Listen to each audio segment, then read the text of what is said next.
Bulldozer ঝড় তো দেখছেন তাই না? এবার আরেকটা অদৃশ্য ঝড় আসছে। এটা একটা ঘূর্ণিঝড়ের মতন ইফেক্ট করবে।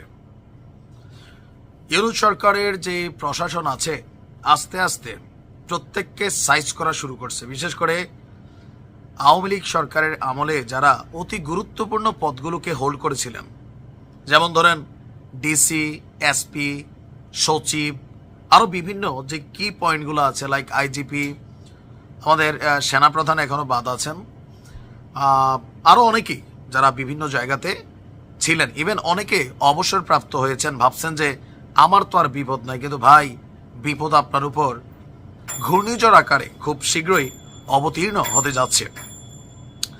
গতকালকে 22 জন ডিসির উপর যেই ঘূর্ণিঝড় গেছে, এবার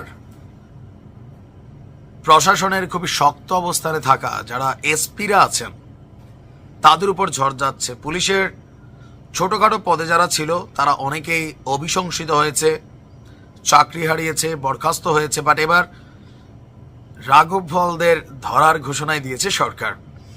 2018 সালে যে রাতের ভোট হয়েছে, সেই রাতের ভোটকে যারা সহযোগিতা করেছেন, এই সহযোগিতার প্রধান একটা কি পয়েন্ট ছিল আইন শৃঙ্খলা বাহিনীর যারা সর্বোচ্চ পদে ছিলেন জেলা পর্যায়ে এসপি সাহেবরা।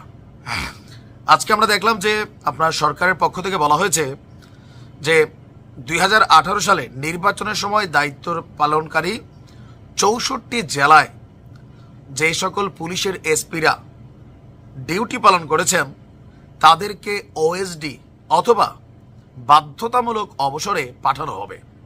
আর এই ঘোষণা কে দিয়েছেন? যুব এবং ক্রীড়া উপদেষ্টা আসিফ মাহমুদ।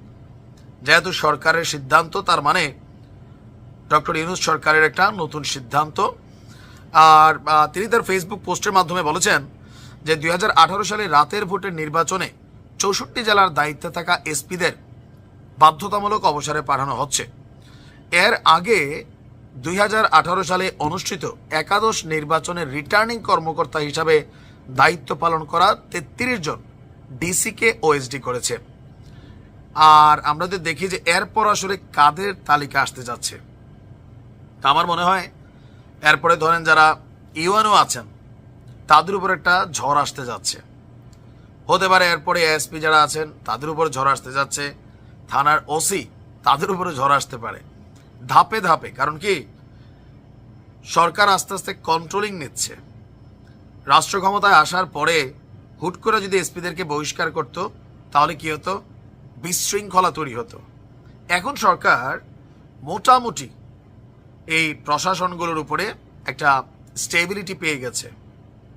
সো আস্তে আস্তে যারা যারা সরকারের টার্গেটেড ব্যক্তি প্রত্যেককেই অভিশংসিত হবে। এর পাশাপাশি আরেকটা বিষয় আছে, যে সকল প্রশাসনিক এবং সরকারি কর্মকর্তারা অবসরপ্রাপ্ত হয়েছেন বা দুর্নীতি করছেন তাদেরকেও ধরা হবে। সুতরাং আর কারোর রক্ষা নাই, খেলা জমছে।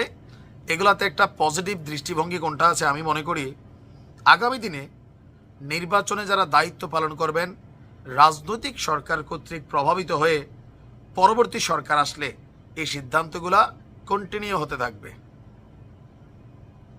ভালো থাকুন।